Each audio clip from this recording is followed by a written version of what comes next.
to become the witnesses who bury her story. Crazy. She always have her episodes and she just start doing too much, hitting people. And she was complaining about her car and he was ignoring her. And then I think she had hit him or something. I was telling Jihad, stay in the house. She said she's not going to do anything to me. On February 19th, 2024, at 1:45 p.m., Columbus police were called to the 2800 block of Drew Heights Place for a reported shooting. Within minutes, officers were at the scene, but by then, the damage was already done. Lying on the ground outside was 21-year-old Jihad T. Hughes. He was covered in blood, struggling to breathe, while standing over him was his 44-year-old mother, LaQuandra Williams.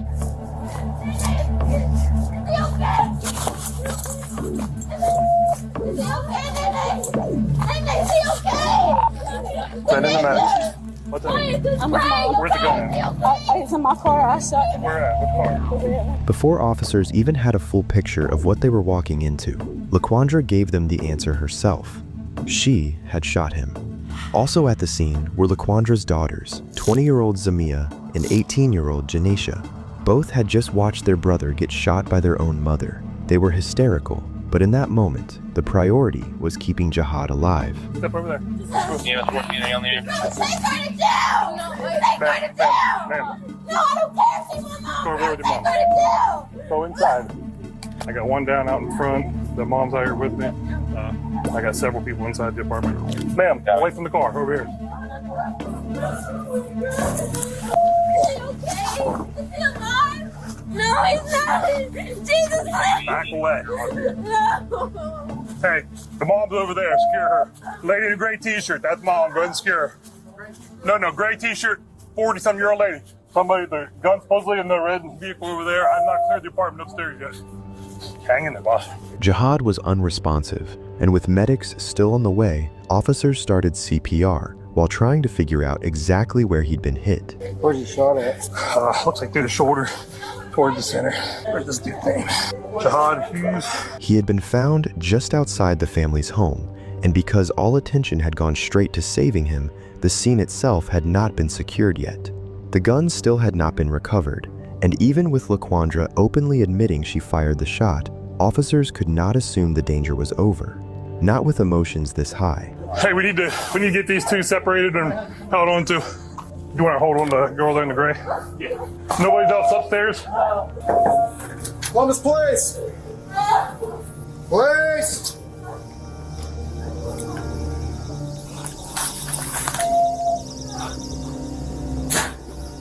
Place! Jesus Christ.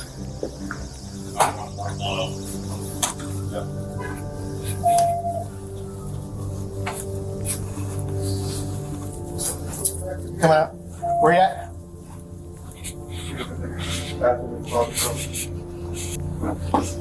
It's clear.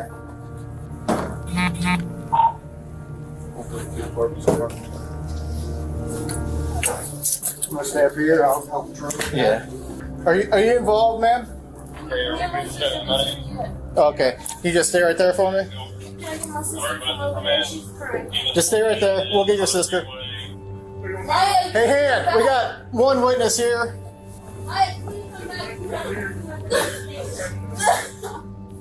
Bro, she killed him today. Oh my God, I can't believe she did that to him. No, it wasn't. I'm done making these. Ma'am. Please come back over here. No, I don't want to. Well, 1 second. Ma'am, I need you over here, I okay? don't want to see him like that. We need you guys to stay separated, okay? For now. Is his name Jihad?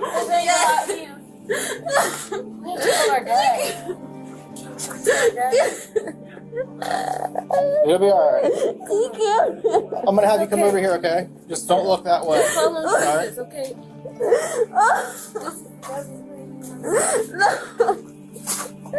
Come over here. I clear the apartment. Just keep, No, she killed him. She killed him. come this way. Don't look back. Don't look back.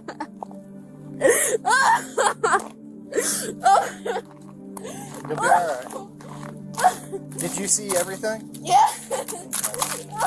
The family was clearly close, and Zamaya was barely able to process what had happened. Once she had a moment to breathe, she became one of the most important witnesses in the case. You guys been fighting all day? No, my mom, she's crazy, bro. Your mom's crazy? She's crazy, like, no, it's not funny. Please don't laugh. I'm not. She's crazy. She always have her episodes, and she just start doing too much, hitting people. She's like legit crazy? How'd she get the gun? She got out the car after they were Jihad, because she was trying to stab him at first, and we were trying to get this knife away from her. So Jihad slammed her on the floor and was holding her down because she kept trying to hit him. And at first, she was trying to come in the house with the gun, but I locked her out the house, and I wouldn't open the door. And then she went downstairs, and I was telling Jihad he was getting his stuff to leave, and I was telling him, Jihad, stay in the house, because I know how she is, but I didn't think she would. I didn't think she would shoot her own son. Alright. I was telling Jihad, stay in the house. He said she's not going to do anything to me. Her account filled in the parts officers had not seen. According to Zamaya, this did not begin with a gun. It started inside the apartment, where Laquandra had already come at Jihad with a knife, and during the tussle, hot oil from a pan in the kitchen fell on them, making the argument spiral even further. Even after that, he still did not believe she would actually shoot him. 5 minutes later, he was on the ground with a bullet in his back. Zamaya helped explain how the shooting happened, but Janesh's statement pushed the case even further by showing what Laquandra was thinking before she pulled the trigger. So you walk us through what happened? I was laying down in my bed and I just woke up. I heard my mom come in and she was complaining about her car. And she asked my brother what he did to her car, but she just got her car fixed from a man. And he just, he was ignoring her. And then I think she had hit him or something. And I came out the room and they were just like kind of tussling a little bit. Do you think she hit him, or did you see him? I know she hit him because he kept telling her she's not a kid anymore, she can't hit him. Okay. And they were like tussling in the kitchen. Her and Jihad? Yeah. And she grabbed a knife. I tried to stop her, but Jihad told me to get back. He got the knife out of her hand and he slammed her on the floor. He was just holding her down. And I forgot what happened. She grabbed like a pan. It had grease in it and it like fell, like it spilled all over the kitchen floor. And then she had stormed out of the house. She went in the car. She went to go get her gun, but we locked her out. Ooh, at that point, Maya was in the kitchen with me as well. And she had woke up, rushed out her room, and she went in her car. She got the gun. Maya stood by the door and held it. So she wouldn't come in the house, and she was outside screaming and crying because she was upset. And then I called 911. I told them to come. I didn't tell them that she had a weapon because I didn't want them to shoot her. They pulled up. We were in the house. We were just chilling. We thought she put the gun back in her car, and John said he didn't want to stay there until they got there because they were kind of taking a minute. So he walked outside, and I heard the gunshot and I heard him scream. Then I called the police again. And I was just trying to calm Maya down. Then I went downstairs where he was shot at, and I tried to start putting pressure on his room. Did your mom say anything? He was saying sorry, and I was telling her I loved her. Where was it thrown at that time? She put it back in her car. She put it back in her car? Mm-hmm. Did you watch her do that? No, she told me she put it in her car. So you didn't see her shoot? No, I was in the house. He was leaving. Okay. Me and Maya was in the house. We thought she put it back in her car. And I heard the gunshot and I heard him scream. And I was like in shock. I started screaming. Did your mom say anything about it? Or did she say you said sorry? She was just trying to help. She turned them on her side. And she was helping me. And we were, pressing in the room, trying to put pressure on it. And she was crying. And he was just saying sorry. How did you know she was getting gun? Because she said, I'm going to show you something. And I knew she was getting her gun. She don't keep her gun in the house. She keeps it in her car. I'ma show you something. That sentence alone showed there was a break between the fight inside and the shooting outside. She had time to leave the apartment, go to the car, get the weapon, and come back armed while Jihad was gathering his things to leave. That was not some blind, split-second reaction. There was enough time in between for her to stop. 5 minutes to be exact. Even if she felt immediate regret afterward, that did not erase the choice she made when she went to retrieve that gun. At that point, the only thing that could keep this from becoming a murder case was Jihad surviving. He didn't. Despite officers and medics trying to save him, Jihad was later pronounced dead at the hospital. What had started as a domestic dispute was now a homicide investigation, and officers had to lock the scene down immediately. I'm assuming it happened out here. You probably fell where he got hit, but I don't know that. Yes, it looks like it started. That's where it was. But When I got here, she said something to the effect of, I shot him, and I said, where's the gun at? And she pointed to that red car, and she said, it's in the car. So I sent her that way away from the car, and then started checking on him. yeah, she's like, I shot him. I was like, oh, okay. And she said that when I walked up to her. Yeah, okay. And then one of those two young girls was up on the balcony screaming at me, saying, take her, talking about mom, take her to jail. She's like, I don't care, she's my mom, take her to jail, take her to jail. Got oil on her, like cooking oil. You I know, don't know. but then she just started saying stuff. I don't know a whole lot. Just you got it recording, right? Yeah, I'm recording. Yeah, no, in the back there? It's not working. It's not working. Well, have somebody stand near or get a microphone near her. Okay. Yeah, take everything out here for now. And Yeah, got that part of it. I haven't got the back yet. I'll go all the way in. they were all out here standing. I don't know what all they saw. I don't know if they were witnesses or not. They were just down there when I got here. None of those people were out here when I got here. There were people over here, they just said they heard it, so that was all. LaQuandra was still in the dark about Jihad's passing. As far as she knew, she was only being detained after admitting she shot him, because the less information she had, the more likely she was to keep talking without adjusting her story to fit the outcome. But with how close they were when the gun went off, she knew his chances were not good. No, ma'am. I'm like one of the last ones here, sorry. She proceeded to ask multiple police officers if there was an update, hoping for a clear answer. Excuse me, sir, did y'all take him up out of ground yet? Oh, yes, ma'am. He's been transported. I don't know. Please. I don't know anything else. I didn't see the ambulance take him nowhere. Yeah. They went that way. I'm telling you. Oscar, he's not there. They took him. Okay. Yes, so, and he was breathing when he left. Okay. So that's all I know. Jesus. If I know any more, I will tell you. Please, Jesus. Oh, God. Please. You said he was breathing. Yeah, yes, Okay. he was. Yes. Oh, God. Yeah. Oh, my God. Jesus, be with us. Jesus. I need you right now. And send a guy like this. My God, you send a guy like this. While she knew officers had body cameras, she didn't seem to realize the police vehicle was recording too. And that camera picked up something. When officers were around, she cried, screamed, and sounded completely overwhelmed. But the second the door closed and no one was directly engaging with her, that emotion dropped off fast. Is it hot oil? No. Okay.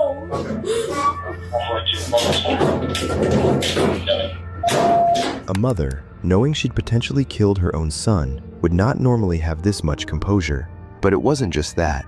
She had her side of the story straight, and she made sure to tell it to anyone who would listen. And in that story, he's the aggressor and she's the victim. Yeah, I don't even know what happened. I came home from work. I own a business, and my son drove my car today. I asked him where he take my car to, because I got my car fixed this weekend, and he went answer me, and I said, I said, Jihad, I'm talking to you. He went answer me, and he don't like my boyfriend. He said, I'm going to kill you and your boyfriend. We were fighting in my living room. He never did that to me. And then I have a gun. He had me into it. Like, I don't believe this is happening. Like, I can't even cry. Like, that's my child. Like, you don't know. God have mercy, man. What in the world is happening? Oh, God.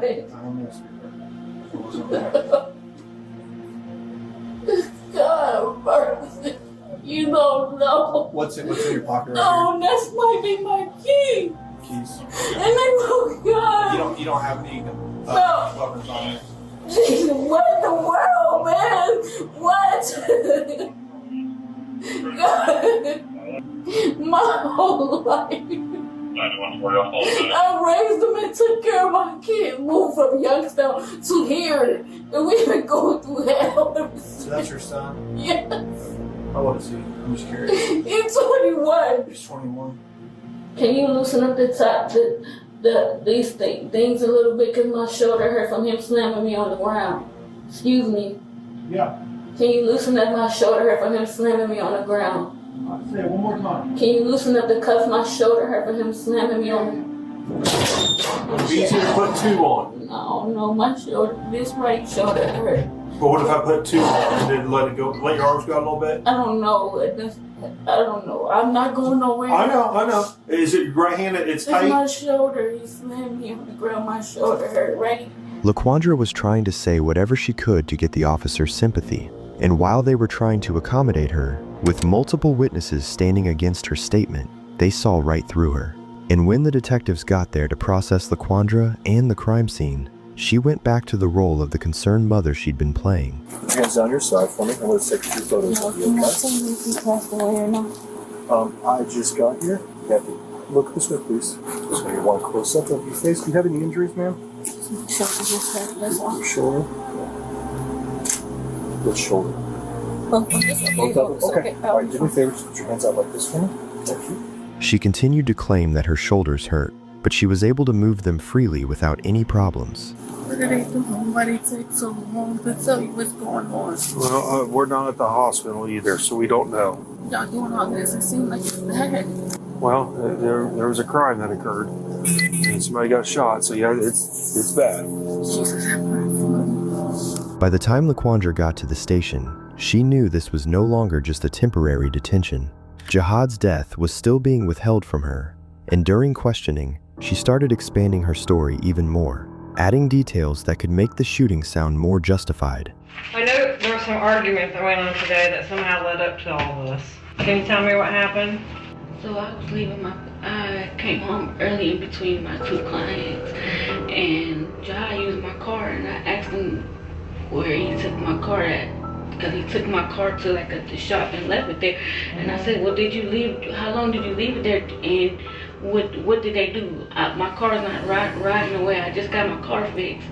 So he wouldn't answer me. So I walked back to the room, and I went back into the living room where he was at, and he got up to like grab his stuff. And I said, I'm talking to you, answer me. And so I threw a glass, but it went over to his head like a candle, but it went over his head. It didn't touch him. And then he grabbed me up and threw me in the living room, which was something he never, ever, ever done. And we have had arguments, but he never, ever put his hands on me, ever.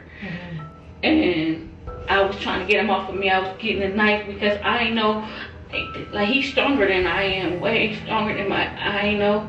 And out of impulse, like, I shouldn't have, a lot. It was a tussle in the kitchen. I went outside because he carried one of my other guns. I went outside and got a gun because I didn't want him to hurt me. But yeah, I'm taking responsibility. That's my child. I don't want that to happen to any of my kids. Well, how did things go down outside? He started walking up to me. I didn't know if he had a gun on him or not. Like, that's the gun that I gave to him. So, cause where he worked at, but like, I didn't know. He kept walking up, and that's when I pointed it at him. But y'all, that's my son. I ain't never. This would mean Jihad approached her within seconds of her leaving the apartment, and that too in a threatening manner. But according to her own daughter, he packed up his things and was just trying to leave. But I thought he never ever had done that to me. You see in my house, like, threw me around, squeezing me up like, I'm gonna kill you and your boyfriend. I don't even know why he was saying that he would kill me and my boyfriend. Like, that's not even my boyfriend. That's just somebody that comes over my house. He never say that to me. Did you see a gun on him today? But I don't know. Did he threaten you with a gun? Did he say he was going to get his gun? I didn't see it at all. But did he never mentioned it? You just assumed because you gave him one a while back that he had it with him. Just because Jihad had access to a gun doesn't mean he was actively a threat in that moment. When you came out and you saw him walking out, did he have his bags with him? Did that make you mad or not? That he was leaving? I didn't even think, I don't know. I don't even know. And I looked and I checked him. After it happened, I checked everything to see if he had a gun on me. He had his gun on me. I said, oh my God. I touched my, I helped wrap him up in the cold. Mm-hmm. I thought. So if you didn't see the gun, he didn't threaten you with a gun, why'd you pull the trigger? I mean, what were you thinking at that point? That he was gonna keep going at it, keep coming after me, keep going. But did he have his bags with him like he was leaving? Yeah, he had his back with me. It was like he was leaving. He was laughing. So at that point, it seemed like he was leaving and the fight was over. Mm-hmm. No? Were you just really mad by that point? No, I wasn't mad. I thought you had a gun on you. You always have it on you. Like, I don't know what transpired to be between him saying, I'm going to kill you and your boyfriend to make it bigger than, like. Even from LaQuandra's own version, the fight inside had already ended by the time she went to the car, got the gun, and came back outside. Faced with the logic, she started struggling to keep her story together. How many times did you fire? Only once. How close do you think you were? I don't know how close I was. Probably between me and you. So fairly close. Mm-hmm. Not from like across the parking lot or... Mm-mm. And what did you say he was doing when you shot him? He was walking towards me. He was like, what did he say? He was walking towards me. He said something to me. I want to say, he said, you're not going to do anything. And then... Were you pointing the gun at him at that point? Mm-mm. Did you have it out? I had it in my hand. In the heat of the moment, LaQuandra had forgotten the fact that forensics can tell where the bullet entered and exited. Jihad was shot in his back, meaning he was walking away from her. But locked away in the interview room, LaQuandra still thinks it's her word against his, forgetting that the two key witnesses are her own daughters. But why would the girls say that you were the aggressor with the knife in the house and he was trying to get it away from you? I mean, and like I said, we interviewed them separately. They didn't have a chance. I'm not going to switch it up. Yeah, they didn't have a chance to talk to I didn't want him to be hitting on me. I didn't want him to be choking me. I didn't want him to be slamming me. So that's why I got a knife. Because he's big. Look how big he is compared to me. Look how muscle he is compared to me. They said you pulled the earphones out of his head. Did you do that? He had some kind of earphones in his head. Because he wasn't listening to you or paying attention to you. That's not true. I grabbed him, but he grabbed me, and I grabbed him because, you know, like you coming at me, I'm gonna grab you. You're a man, you coming at me, I'm gonna grab you by your face to try to, you know, I can't tussle with you. Right. That's all. Well, they said that he was ignoring you with his ear pods in. That's not true. You snatched him out of his ear. They wasn't even there when they first started. Okay. Well, I'm just saying. It's okay. That's what they're telling us, so we can go on as what It's you know. okay. They didn't have a chance to get a story together. I didn't say they did. It's okay. They wasn't in their rooms when they first started, but it's okay. Well, they did say they saw some of it. Mm-hmm. I mean, clearly they did, because they told us about the pan with the grease. They told us about, you know, the knife, and I mean, so they saw a big chunk of what went down. Mm-hmm. So they did not see anything. I didn't say they did. Right. So we're just trying to get a total picture of, you know, what they're telling us versus, you know, what your recollection is. She tried to chip away at their credibility, but it didn't work. Their accounts matched each other, and they had been separated before police spoke with them. There was no realistic way for both of them to independently land on the same details if those details were made up. Once detectives had walked her through all of that, there was only one thing left to tell her, the answer to the question she had been asking all day. I will tell you, unfortunately, your son did not make it. Oh. And I'm so sorry. What? They worked on him for at least close to an hour, and he didn't survive his injuries. Take me. You can take me. I don't deserve that. He didn't either. Yo. Well, I think you need to do his name justice, and I know that that's not true that he was attacked. Yes, he did. Yes, he did. But it's okay. It's okay. No, I want you to tell the truth. I only want the truth. I don't want you to say something just because it's not true, but I don't have to lie. I don't have to lie. I don't have to lie. I'm not gonna say nothing that's not true. Like, I had to live with this. You know what I'm saying? But I think you're angry, though. I think you're angry because we all get angry at times. I mean, it's like we both have kids. We don't have frustration, but it's to try to get through. But I think, unfortunately, that you probably were angry and the pressure probably got to you. Yeah. But I'm so sorry, y'all. She wouldn't admit it, but it's clear that is what happened. LaQuandra just snapped and didn't realize what she'd done until it was too late. When she did, she broke down completely. Jesus have mercy. You might as well just take my life from me.